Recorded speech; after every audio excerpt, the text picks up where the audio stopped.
Požáry, vichřice nebo i kůrovec, to jsou kalamity, které v těch posledních letech proměnily část evropských lesů. V budoucnu ale může takto zasažených oblastí přibývat. Předpovídá to alespoň studie mezinárodního týmu vědců, na které se podíleli i odborníci z České zemědělské univerzity v Praze. Ti pomocí umělé inteligence analyzovali téměř 200 milionů hektarů zalesněné plochy v Evropě, tedy území více než 23krát větší než Česko. A sledovali, jak tyto tři kalamity při postupujícím oteplování jednotlivé lesy do konce století zasáhnou. No a v nejhorším scénáři, kdyby oteplení přesahovalo 4 stupně Celsia, by se podle nich mohla takto zasažená plocha zdvojnásobit. Největší změny by zaznamenalo pobřeží Středozemního moře, taky západní Francie a nebo britské ostrovy. Češi a Slováci by pak pocítili změny v karpatských oblastech, to je na té mapě vyznačeno červeně. Naopak světlejší místa, jako například na severu Evropy, by měly kalamity ovlivnit méně. Ty nevybarvené a šedé plochy na této mapě pak ukazují místa, která nejsou zalesněná. No a více o budoucnosti evropských lesů teď přiblíží spoluautor studie Tomáš Hlásný z Fakulty lesnické a dřevařské České zemědělské univerzity. Dobré ráno, pane profesore. Tak když si představíme ten nejhorší scénář, co by znamenal, jak by se projevil nejenom v Evropě, ale i v Česku na lesích? No, z krátkodobého hľadiska je najväčší problém tá nepredvídateľnosť kalamitných situácií, ako ste spomenul, výchrice, požiary, premnoženia kúrovcov. Je to situácia, na ktorú sa je veľmi ťažko pripraviť a jedná sa o také nárazové vlny mortality stromov, ktoré kapacitne nie je možné lesníkmi spracovať, vyťažiť, umiestniť na trh. No a pretože drevo je rôznym spôsobom poškodené, klesá jeho trhová hodnota, zároveň trhy s drevom medzinárodné sú vystavené tým nárazovým dodávkam, reagujú na to, jeho cena môže klesať. A toto sú všetko udalosti, alebo toto je všetko vývoj, s ktorým sme sa už v posledných rokoch stretli, napríklad v súvislosti s tou známou kúrovcovou kalamitou v Českej republike. Čiže z tohoto hľadiska bude ten dopad na európske lesníctvo, ale pocítia to veľmi výrazne aj českí lesníci, veľmi nepriaznivý. Z hľadiska takého strednodobého, z hľadiska dekád, povedzme, dojde k premenám lesov, budú mladšie stromy, budú menšie, budú mať menšie dimenzie, namiesto ihličnatých stromov na tom začnú prevládať listnaté dreviny, pretože tie ihličnaté sú vysoko zraniteľné napríklad vetrom, kúrovcom, ktorých bude postupne odstraňovať. No a toto je už vývoj, ktorý si bude vyžadovať nielen reakciu lesníkov, ale aj drevospracujúceho priemyslu, ktorý bude musieť prísť s novými produktmi, technológiami spracovania dreva.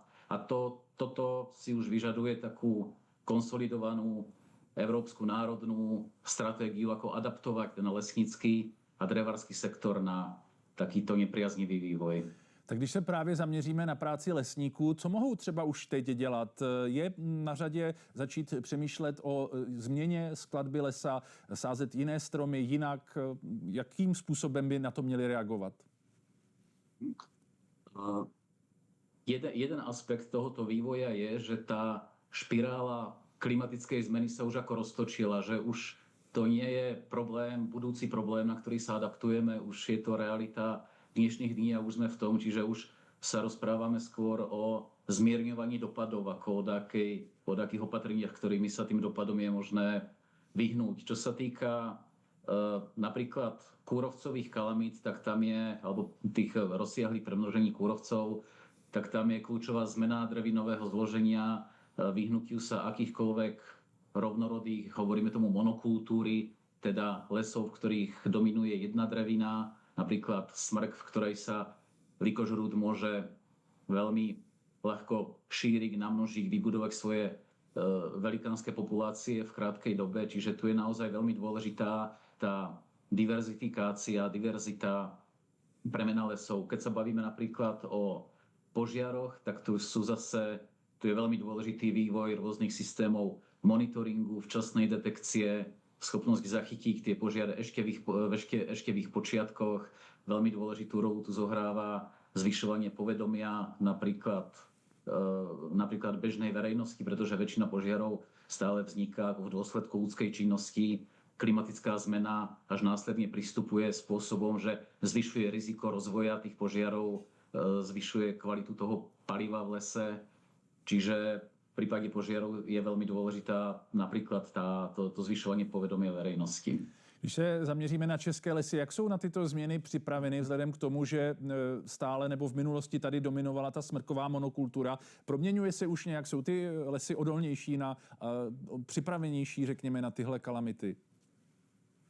No, české lesy na tom nie sú úplne v dobrej kondícii, čo sa týka pripravenosti na tento vývoj, na klimatickú zmenu a na budúce kalamitné situácie. My sme v rokoch 2017 až 2022 sme už zažili obrovskú kúrovcovú kalamitu, ktorá zasiahla asi 20% smrekových lesov a tých zásob smreku v lesoch stále zostáva obrovské množstvo a pri tej súčasnej intenzite oteplovania, rýchlosti zmeny klímy je možné povedať, že ďalšia kalamita tohoto typu je skôr otázkou času.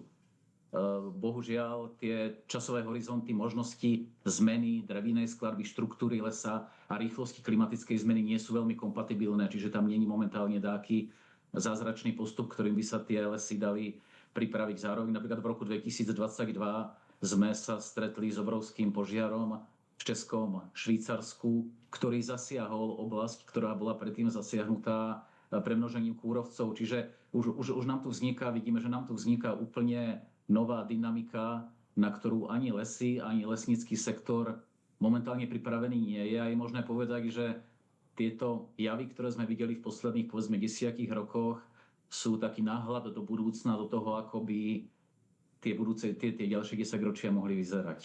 Vy jste pro tu studii využili umělou inteligenci, tak dá se tahle technologie použít i právě pro návrhy, řekněme, řešení, pro způsoby toho, jak s tím nějakým způsobem bojovat? Určite. Ja sám za seba môžem povedať, že je naozaj prekvapujúce, akým spôsobom umelá inteligencia prenikla do v podstate všetkých oblastí života. Je možno prekvapivé, že aj do lesníctva, ekológie lesa, manažmentu prírodných zdrojov, k tým spôsobom využitia. Napríklad v prípade prevencie požiarov patrí napríklad automatická detekcia rizika vzniku požiarov alebo tých zárodkov v podstate na úrovni javov, ktoré nie sú viditeľné ľudským okom a neboli ani zachytiteľné tými klasickými algoritmami, ktoré sa používali v posledných 10 ročiach. Ak môžem zmieniť napríklad ten náš prístup, ktorý sme využili k tomu európskemu hodnoteniu vývoja rizík pre lesy, tak umelá inteligencia nám umožnila spracovať 30-ročné dáta o poškodzovaní lesov z celej Európy z diaľkového prieskumu zeme a dokázala ich spojiť s takými regionálnymi poznatkami z jednotlivých krajín o to, akým spôsobom tam boli lesy poškodzované. A ten umelý mozog, ktorý sme vytvorili, tá neurónová sieť, dokázala pochopiť, akú rolu v celom tomto komplexe dát zohráva klimatická zmena a pomohla nám vykresliť také veľmi logické a rozumné trajektórie toho ďalšieho vývoja, ktoré nám teraz umožňujú lepšie sa pripraviť, vedieť, čo nás čaká, v ktorom regióne, ako ste povedal, ten juh Európy bude veľmi výrazný od severu Európy alebo napríklad od karpatského regiónu.